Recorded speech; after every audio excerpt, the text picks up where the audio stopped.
community and what it actually looks like to do that. And Jack, he talks about, we have to learn to live together, otherwise we're going to die alone. And that's really what we see God kind of telling us too, is we need to learn to live together and be in community and hold each other accountable and help each other out. So that's what I'm going to talk about tonight. So I just wanted to kind of intro with that video. I'm going to go ahead and pray, and then we'll get going and we'll dive in here. So, dear Heavenly Father, I thank you so much for giving us this opportunity to come here and hear from you. And just please use your Holy Spirit to speak through me and say what you would have me to say. And in Jesus' name, amen. Okay, so contrary to what that picture is, and what the Bible tells us, our world and our culture in America tells us we should be independent. We don't need anybody else. We can do it on our own steam. The American dream. We don't need anybody really to help us out. And if you do, then they're just a crutch, and you're weak because you can't be independent. You can't do things on your own. And to kind of illustrate really quickly where this has gotten us in America today and where we're at as a country, I have a couple statistics, and then we'll kind of break it down. But basically, porn is a $2.84 billion industry in the U.S. alone, okay? And that's half of the world's industry. So out of all the porn that's consumed across the world, America consumes half of it because of the serious lack of accountability and lack of community that people have. And then 1 in 3 viewers of it are actually women. So it's not just a man's issue, which I think is often another myth that gets portrayed to us, is that, it's just a man's issue. But it's not. 116,000 searches are for child pornography daily. It's kind of a scary statistic, but this is what happens when you have a lack of accountability and not much community. 20% of men are actually viewing porn at their workplace. So they're sitting in their cubicle, they're supposed to be working, they're getting paid, and instead of working and doing what they're supposed to do, they're just looking at porn. 13% of women do this. So again, not a man's issue. And then here's kind of a scary one to me, is the fact that the average age of a child, or the average age of a person to first encounter porn is 11 years old. So if you're 11 years old, then you've encountered it either accidentally or purposefully, which is actually terrible when you think about it. And where has this gotten us? Our divorce rate now is 53% in America. So we're finally over that, 1 in 2 marriages fail. We're now more than 1 in 2 marriages fail. And men who cheat, and I don't think this is necessarily just like physical adultery relationship, but emotionally cheating or whatever, is 57%. And the women who cheat are 54%. So greater than 1 in 2 for both women and men are cheating on their spouse in some way. Again, not a male issue. And then the age group that this occurs in is those under 30. So this is just kind of reiterating this series on leaving Neverland, is people aren't doing it. Our generation isn't growing up and leaving Neverland because most of us, 50% of us, according to the statistics, are going to cheat on our spouse, which is ridiculous. And the last one here that is kind of scary too is 2 to 3% of children are a result of infidelity. So out of 100 kids, 2 or 3 of them are a result of a spouse cheating on their spouse and conceiving a child and carrying it to term and it being born and growing up. So that's a lot of adultery that's going on, and I think a root cause of this happening is because we're not in community. There's no accountability, and that's where this independent America has gotten us. And what's really sad is these statistics that I just gave you are measuring basic qualifications, right? These aren't demonstrating thriving adults that are doing really well and successful. This is just saying, if you don't fall into these categories, you're meeting the basic requirement that we all hold as, you're an adult and you're a good spouse if you're not cheating. This isn't measuring, they're a really loving, serving, caring spouse. And so this is where our country is at right now because of this lack of accountability.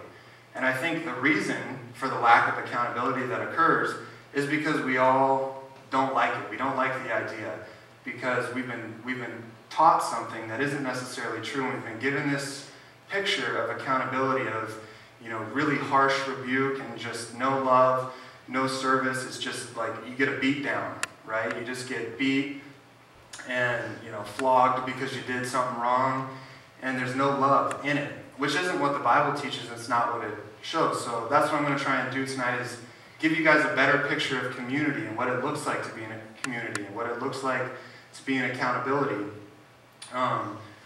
in order to kind of grow you guys. And finally, I think the next slide here is some pictures of, again, how this is demonstrated in our film and culture, is all these characters who are heroes, right? They're all doing it on their own steam. They're all making it without anybody else. They don't need anybody. They can do it by themselves.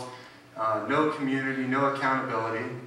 I mean, some of them, like Peter Pan, has his lost boys, but really he's not in community with them. He just interacts with them and then goes off by himself and lives kind of a lonely life. Same with, Dirty Harry, James Bond, Rambo, Jack Sparrow, Indiana Jones. All these guys are what? They're all by themselves trying to do it on their own steam, which is absolutely not what God's called us to do.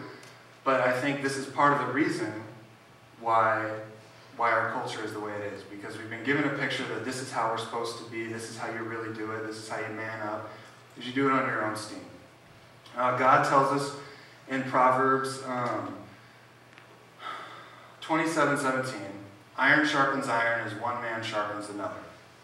And I think this is a super powerful picture on what community should actually look like and what relationships should actually look like for you guys.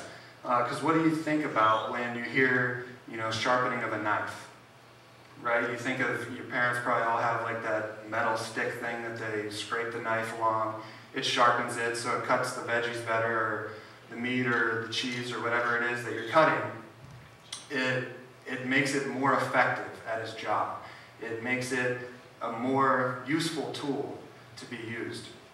The picture I get is in Lord of the Rings, where all the orcs are making their swords and they're sitting there against the grindstone, running it back and forth to sharpen their swords, right? And make them actually useful in battle. And this is the picture that God gives us of relationship and community, is that we need to be in constant contact with one another, just like a sword against a grindstone or a knife being scraped against the metal stick, in order to be sharp, in order to be effective at our lives, in order to be useful and be good at doing what God's called us to do and what our purposes are. And so that's the picture we get. And God calls us, we're supposed to have relationships and be in constant community, but just like everything else in our life, we're called to be good stewards of what we have. We're supposed to be good stewards of our money and tithe. We're supposed to be good stewards of our time and choose what we do wisely. But we're also supposed to be good stewards of relationships that we have. Every relationship that we have and we enter into, there needs to be a purpose for it. There needs to be a reason for it.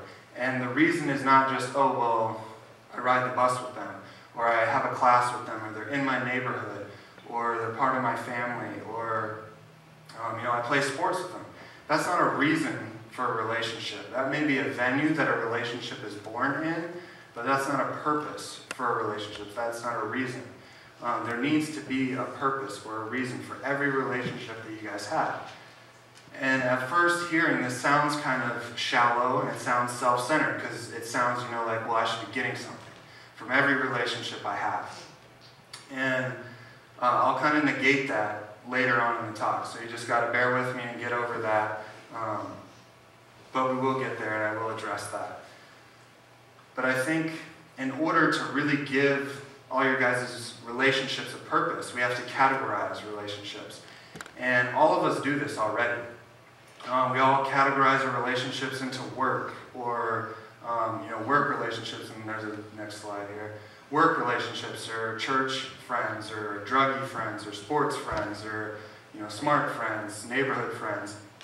And we already categorize, and that gives are relationships purpose, right? You know, because you meet them someplace, and then that becomes your purpose. It's a lame purpose, and it's not the purpose God has for relationships. But we already do this. We categorize a relationship in order to give it a purpose. So, you know, my neighborhood friends, the purpose is that I know them in the neighborhood, and I hang out with them or whatever. And you guys already understand this at some level, because if somebody asks you, why are you this person's friend? What do you usually say? I go to school with them, or, you know, they live in my neighborhood, or I ride the bus with them, or I work with them. And that gives your guys' relationships purpose, but that's not the correct way to do it, because then this also, what happens when we categorize in this way, is we become community breakers rather than facilitators, which basically means is you're not, you know, facilitating community, you're not growing community, you're not encouraging community, because what happens if your church friends run into your druggy friends? You know, if you're walking through the mall hanging out with your druggy friends and your church friends walk up, what happens? Usually, you get really quiet, you don't try and talk, you try and keep your head down, hope they don't see you, but then when they do, there's usually like a really awkward conversation that occurs. You try and make it as quick as possible, and then you act really weird, and usually afterward you have to explain yourself to both groups of people, right? And you try and keep them apart at all costs. You try and separate your relationships into these segments. So then you're breaking that community between those two groups, which could be, you know, very healthy community that could occur, but you're keeping it from occurring. So you're being a community breaker rather than a facilitator. I'll grab some water real quick here. So, but we do need to be categorizing relationships. And I'm going to kind of show you guys and teach you guys how you should actually do that. What categories should you be putting your friends into to give them purpose? And to do this, we're going to look at two different relationships that occur in the Bible. The first one is the Paul-Timothy relationship. And if you guys aren't familiar with this, Paul, he was an older guy. He was farther along in his ministry. He had been walking with the Lord for a while, planted a bunch of churches, and he found this young guy, Timothy, who he saw as a teachable guy, as a guy that could carry on Paul's legacy after he left. So he kind of took him under his wing and taught him. He taught him, he rebuked him, he loved him, he served him. He guided him along the path towards God and passed along that legacy that Paul had created into Timothy. And Timothy's job in the relationship was, he saw an older guy, Paul. He liked where he was in life. He liked where Paul was in life and what he was doing with his life. He liked, the relationship that Paul had with God was appealing to Timothy. So he said, you know what, I want to learn from this guy. I want to be taken under Paul's wing. So Timothy's job in this relationship was to learn from Paul, take heed all of the accountability that Paul gave him. He had to take heed of the rebukes that Paul said or gave Timothy and told him, you need to cut this out of your life and stuff. So Timothy had to listen to that. He had to learn from him, and he had to be guided along the path that Paul had kind of laid out for him. And so this is the first relationship, is kind of a mentor relationship.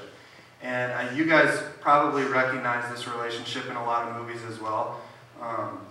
Next slide. Yeah, so these are all basically Paul-Timothy relationships that occur that you're probably familiar with. My favorite one is Luke and Yoda. Yes. I love Star Wars. But what is it basically? Luke or Yoda, farther along, older guy, able to teach. And Luke is a young buck, just learning how to be a Jedi. Doesn't know very much, but he wants to learn from Yoda. So he puts himself under Yoda's authority to be taught. And Rocky and Mickey, Karate Kid, Mr. Miyagi, Mowgli and Baloo, Dumbledore and Harry. These are all mentor-mentee relationships. There's an obvious Paul in the relationship, and there's an obvious Timothy in the relationship. And what's the difference from where, I guess what I want to say more is these are intimate relationships. They're close. And we see Paul actually refers to Timothy as his beloved child, his child in the faith. And these were very close relationships. They shed tears together. They laughed together. They lived together. They were very close. So this is not just oh, I come, Terry, Pastor Terry is my Paul because I come every Sunday morning and listen to him speak.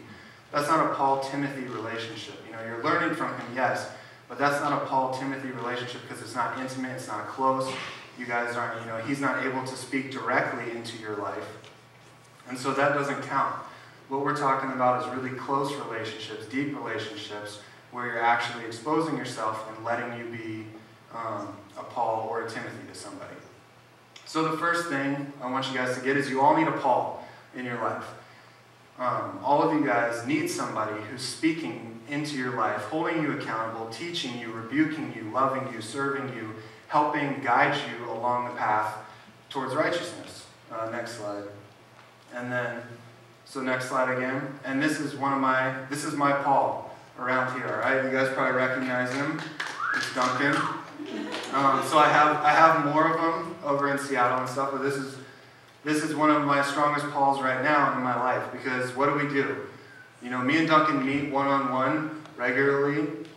I expect Duncan to speak into my life, to teach me, to guide me. And why did I choose Duncan? Well, because he's a father who's loving his kids and raising them well. He's a husband who loves his wife. He's got a good relationship with the Lord. He's got a good ministry. He's got a good career. And where am I in life? I just got married, looking to have kids, looking to start a career, looking to start my ministry. And Duncan's already done it.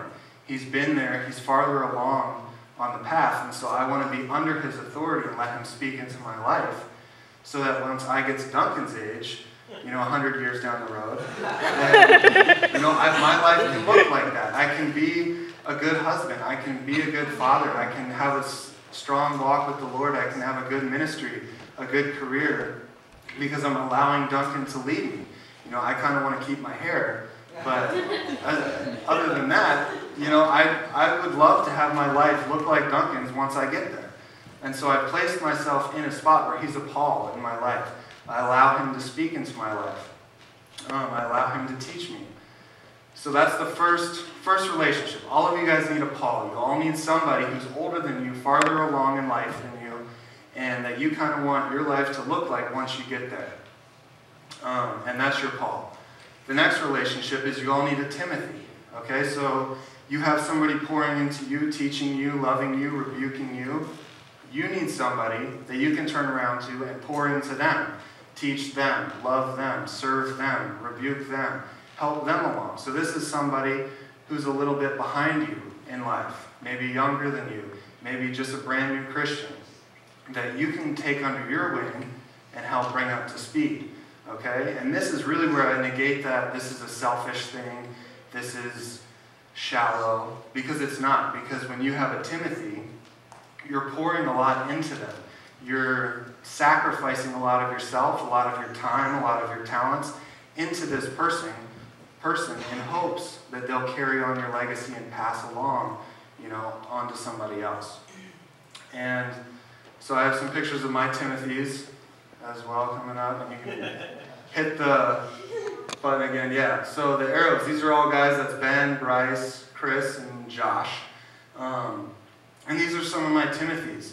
These are guys, when I was a senior in college, they were freshmen. Okay, so they were just learning how to be on their own, live on their own, have a faith of their own, navigate through college and school, navigate relationships with girls, learning how to be on their own and out of their parents' house. And I was 4 years down the road, about to graduate college. I had learned how to navigate the UW system really well. I had learned how to be a good student. I was engaged, and so I was going to be married soon, so I had kind of figured out that dating realm that they were entering into. I'd been on my own for 4 years, and so I had kind of learned what it actually looks like to be a single guy living by myself at school. So I had learned how to do dorm room ministry as well. I had practiced that. And so I was able to grab these freshmen and say, hey, you know what? I want to teach you. I want to pass along these things and make your life a little bit easier. And also so that when I graduate, all that knowledge that I gained, all that experience isn't just wasted. Because once I graduate and I leave, it doesn't matter that I know how to navigate the UW system really well. It It doesn't matter that I know how to be a really good student. It doesn't matter that I know how to date, and be a good boyfriend or fiance because I'm already married and I'm never going to be in that spot ever again. It doesn't matter that I know how to do dorm room ministry because I'm not ever going to live in a dorm again. But these guys are just starting out, and I can pass all that info on to them so that they can be a good student and they can thrive in their lives. They can learn how to be on their own, and I could pass it along to them. And so that was the venue that these relationships occurred in. And again, I had to sacrifice a lot for these guys because if any of you guys don't know, I'm a nurse, so I was in nursing school. And a big thing in nursing school that we have to do are called clinicals, which means you got to basically go work as a nurse for free in a hospital. And to do that, you got to get up super early. I had to be up at like 5 a.m. in the morning in order to go do this, which you guys are in college yet, so you don't know, but basically 5 a.m. it doesn't even exist in the college realm. Nothing happens before 9 a.m. If you're getting up at 8, then you're seen as like really dedicated to your education.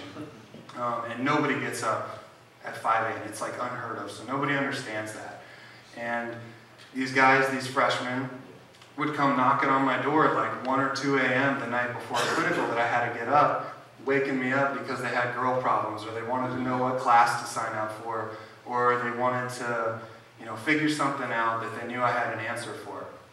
And I had to make a decision. I had to say, you know what, I'm going to roll out of bed. I'm going to sacrifice my time, myself, my sleep, maybe my energy for tomorrow, and help these guys out and pass along to them. So it's not just a selfish thing to have a purpose for your relationships. Sorry. It's not a selfish thing. It's not shallow. It's actually very sacrificial and very loving to do this. So all you guys need to Paul, you need somebody speaking into you, rebuking you, teaching you, loving you. Then you need to pour out into somebody else, teach them, love them, serve them, rebuke them. Finally, the third relationship we'll look at is one in the Old Testament. It's the David-Jonathan relationship. And most of you guys probably know who David is, right? King David fought Goliath. Most of you probably don't know who Jonathan is. Some of you do.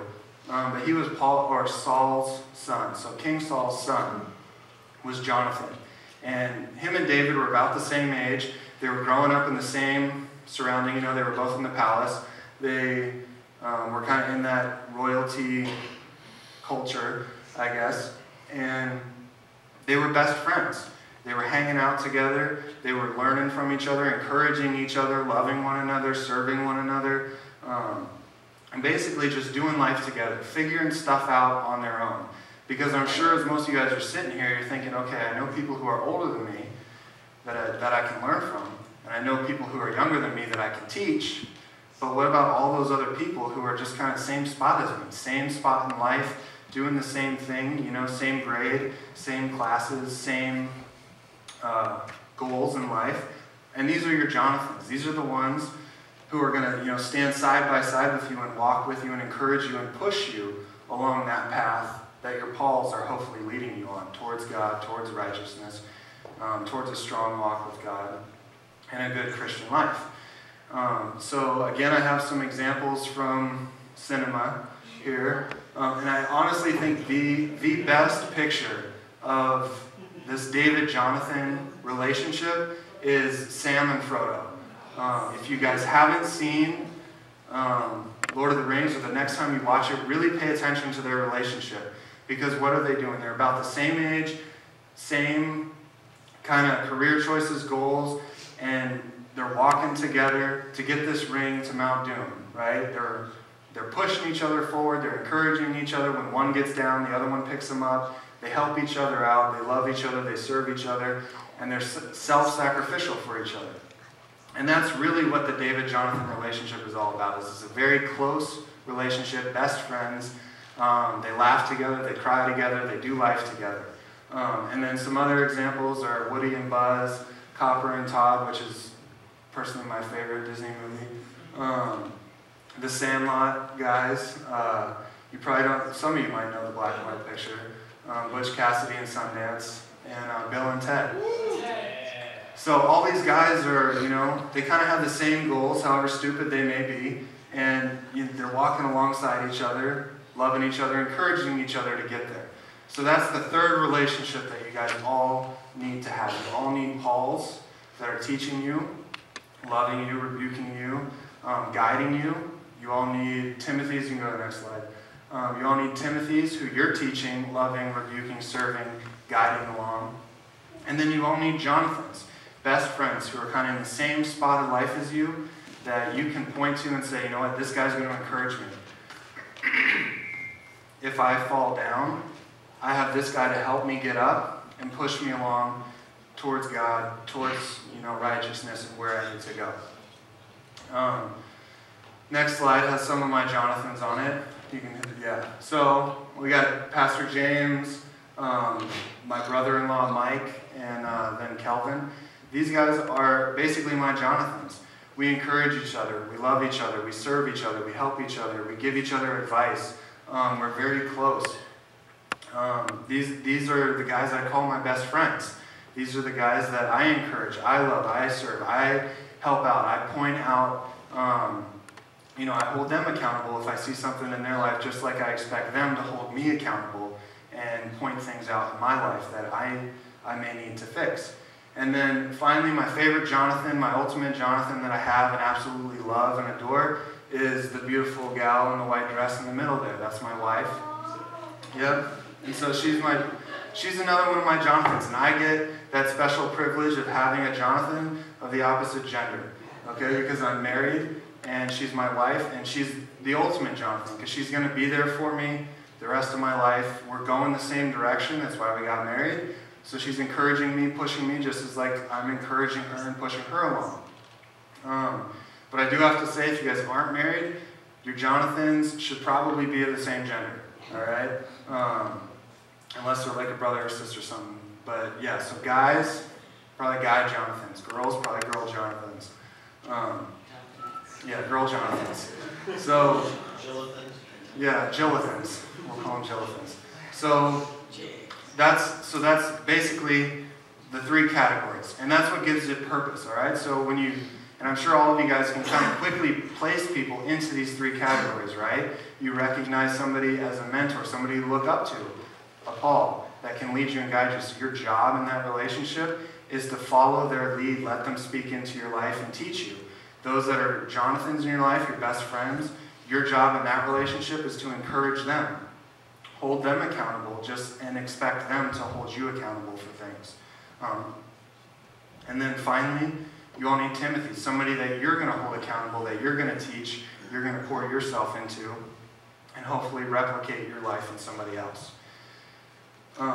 With this, though, and this whole categorization, I need to give you kind of a guideline. That is an overall guideline that you need to have, is that if you're a Christian, if you're a follower of Christ, then all of your Pauls, all of your Jonathans have to be Christians. Okay? Because those closest to you have to be closest to God. And I'll explain this in a second. You can go to the next slide. Because you can't be pushed or led down the path towards God, towards a relationship with Christ by somebody who's not walking it. So, if your biggest Paul, if your biggest influence is not a Christian and is not walking with the Lord, then they can't pull you or guide you down that path because they're not walking it. They don't know. They haven't navigated it already. Just like a Jonathan, they can't hold your hand and push you and encourage you down a path that they're not walking themselves. So if you're a Christian, all of your non-Christian friends have to be in the Timothy category. Okay, because you should be helping guide them, lead them towards the path with God. Because all of us are on a spiritual journey, and we can come alongside them and help them get towards God. But they can't be your Jonathans. They can't be your Pauls. And I know this is a hard word, and a lot of you guys don't like it. And I'll kind of dive into this a little bit more. But you can't. The bottom line is you don't want to just trust your life in the hands of anybody. Because in choosing your Pauls and choosing your Jonathans, you're basically trusting your life, your character, your legacy, the rest of who you are, your goals. You're trusting that in their hands. You're saying to them, you know what? I trust you enough that you're going to guide me where I want to go and where I need to go. You're going to love me enough to push me down that path even when it's hard. And so you shouldn't just give your heart out to anybody. You need to be thoughtful through it and think through it and really pay attention to this, okay? And this is where you really need to be a good steward of your relationships. And I speak this from experience. And I sympathize deeply with those of you who your Pauls and your Jonathans are non-Christians and you're a Christian. Because that was my reality. In high school, all of my friends, non-Christians, not Christians. You know, in junior high when we became friends, they were going to church, they were reading their Bible, they would claim to be Christians. But by high school, they were all dissipating, going in different directions, doing different things. And I'm sure this is a similar story for a lot of you guys. That, you know, junior high, they're one person, high school, they start changing, doing other things. So my friends started getting into drugs, started getting into women, started getting into alcohol, started getting into popularity and pride and all these things, and success and stuff like that. And I had to make a choice. I had to say, you know what, am I going to stay in these relationships and be guided and encouraged by these people, or am I going to switch, get new Jonathans, get new Pauls that will actually guide me and encourage me to where I want to go? And I chose wrong. I chose poorly. I chose the friends that I'd already created strong bonds with. I deeply love them and they loved me, I have no doubt. And I chose wrong. I chose to keep them as my Jonathans, keep them as the people that I expected to hold me accountable, love me, serve me, guide me along a path towards, you know, where I knew I wanted to go, and I expected that from them. And it wasn't fair because they weren't walking along that, so I had expectations of them that weren't realistic. And, you know, so they were in drugs, they were in alcohol, they were in women, they were in popularity, they were in pride. So where did I go? Same places, okay? I fell into drugs, I fell into worrying about popularity, I fell into worrying about pride, because that's where my friends were. That's where they were encouraging me to go, because that's where they were, that's what they knew. And so eventually it clicked and I realized, you know what? If I keep doing this and I keep them as my Jonathans and keep them as the people who are encouraging me, I'm never going to get out of this mess that I've gotten myself into. I'm never going to actually be able to get out of this. And I need to find new Pauls, find new Jonathans, and move these friends who I love dearly to the Timothy category. And find some other people who are going to push me where I want to go, and encourage me where I want to go, and guide me where I want to go. And it was the hardest thing I've ever had to do in my life. It was absolutely heartbreaking to basically break off these friendships and say, you know what, it's not working. It's not what needs to be happening right now. And I mean, tears were shed, words were said that can't be taken back, feelings were hurt. And it was a horrible time. There were consequences for my actions of choosing these Jonathans. So, like I said, I deeply sympathize with those of you guys who are in this position that maybe the Holy Spirit's telling you, you need to find some new Jonathans or you need to find some new Pauls. And I understand and I sympathize with all of you that are in that spot because I was there and I had to do that and I had to make these decisions. And you know, it was super hard for me, but it was what needed to be done, and it's what God called me to do, and He's calling you to do that as well. I will give you this little caveat of hope, is that the guys that I moved to the Timothy category and said, you know what, I can't follow you where you're going, a lot of them have kind of, as they've seen me and where I've ended up and where they've ended up, they've kind of come back and said, you know what, I want that. And they started coming back to Christ and living for Christ and loving Christ. And so a lot of them are kind of almost moving back into that Jonathan category. And so there is that hope that if you actually do this, you know, God is faithful and He's going to give you the friends you need. And those friends, it may be what needs to happen so that your friends can have the freedom in Christ that you get to enjoy. So I'll kind of wrap this up with a couple closing statements. You know, the first one is, or actually let me back up a little bit here, is, you know, this sounds scary, breaking off relationships, changing relationships, and it sounds scary for those of you who maybe aren't in those, but aren't exposing your sin to your Pauls, aren't walking in the light and exposing your sin to your Jonathan so that they can hold you accountable and help you get that sin out of your life. And the hope for us and the joy for us and the encouragement for us is that we have salvation in Christ. All right? So we're all sinners. We've all sinned. We all deserve death. We all deserve hell. And none of us are perfect.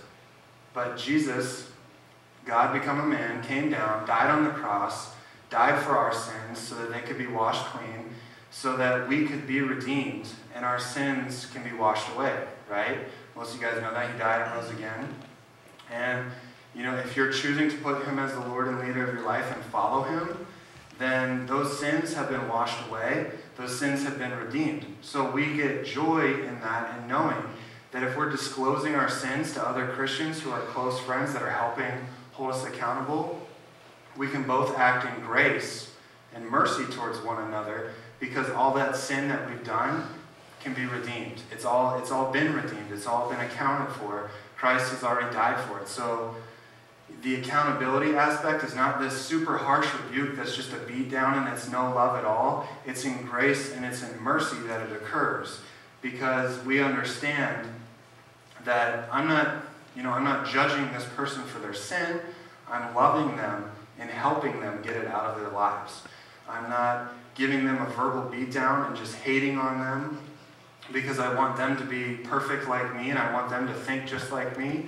No, you're doing this and you're living in this, walking in the light, because Christ has already redeemed your sin and he's been gracious so that we can turn around and be gracious to others' sin. And this is another word for those of you who have Timothys who are non-Christians, is you need to be acting in grace towards them and love towards them and mercy towards them, because if they're non-Christian, they don't understand this. They don't understand that their sins have been forgiven and that it's actually a very painful thing that shouldn't be done. And so instead of heaping judgment on them, you should be heaping grace and love and mercy on them and service on them. Because, if you're not a Christian, why not sin? Why not do it? So that's kind of the glue that holds all this stuff together, is our hope and salvation and the gift that Christ has given us, in that we can act in grace, we can act in mercy, and we can fully disclose all of our sin to our Pauls and our Jonathans, the people that are closest in our lives. And we can fully trust our lives and our character in them. And because we know that they're going to act in grace and in mercy and in love to help us and to push us along a path to where we grow close to Christ. So the two takeaway messages here. First one is if you're not a Christian and you don't know Jesus, then you need to meet Jesus. Because if you don't, then it doesn't even matter. All this really, you can categorize as good as you want. It's not really going to amount to anything if you don't know Jesus, and he's not the glue, and the hope of salvation is not the glue holding these things together. So if you're not a Christian, you don't know Jesus, you need to meet Jesus. If you don't know how, you can talk to one of us. We can help you out and teach you that. But if you are if you are a Christian, then the takeaway message is you need to categorize your relationships. Okay? Some of you, this could be a painful process that you're going to need help and you're going to need encouragement and you're going to need love and support in doing this, because you might need to move some Jonathans to the Timothy category or some Pauls to the Timothy category. And that can be hard. And so you might need support. Again, come talk to us. We'll help you out, kind of try and walk you through that process and give you a little bit more information. And then finally, there's some of you who already, you got good Pauls, you got good Jonathans, you got good Timothys in your life, but you're living in this isolation and darkness, and you're hiding your sin rather than exposing your sin. You're keeping it bottled up and trying to deal with it yourself rather than getting out there and getting support and encouragement from other people. So if you're that person, takeaway message for you is you need to step it up, open up your life, trust that these people are going to treat you with grace and with mercy, and they're not going to just heap judgment on you and heap hatred on you, but they're going to heap love on you and grace, and they're going to teach you and they're going to push you towards Christ by helping you weed out this sin. So that's basically the takeaway message. And then finally, you can go to the last slide here. Another picture. So if you guys noticed, I just want to end with this on kind of a happy note. All the pictures in here of my Jonathans and my Pauls and my Timothys, they're all what? They were all part of my wedding, right? So these are all guys who are very close. There's the littlest Timothy right there, holding my hand, my ring bearer. He's a Timothy in training. But yeah, so these guys are the closest to me. They're very close. Our relationships grow very deep. They're not superficial. They're not just weak relationships that are going to break at any moment. These are very deep, very strong relationships that are filled with grace, filled with love, filled with mercy. And that's what they act in, and it pays off because, you know, all these guys are very close to me, and they were all part of my wedding, all supporting me, loving me, helping me, pushing me along, encouraging me on the path I want to go. So I'll close with that. I'll go ahead and pray, and then I think the worship team is going to come back up, right? Yeah. Okay. So worship team, you guys can go ahead and come on up while I pray, and then we'll get further instruction after that. Dear Heavenly Father, thank you so much that you came and you died on the cross for us, and you loved us so much that you did that, so that our sin could be washed away and we could enter into deep and meaningful relationships with the people around us, to become, you know, to grow in righteousness and to grow in faith with you, Lord. And I just thank you so much for that. And I just thank you again also for all of the Pauls in our lives and all of the Timothys in our lives and the Jonathans in our lives that love us, that we get to encourage and we are encouraged by. And I just thank you so much for that, Lord. In Jesus' name, amen.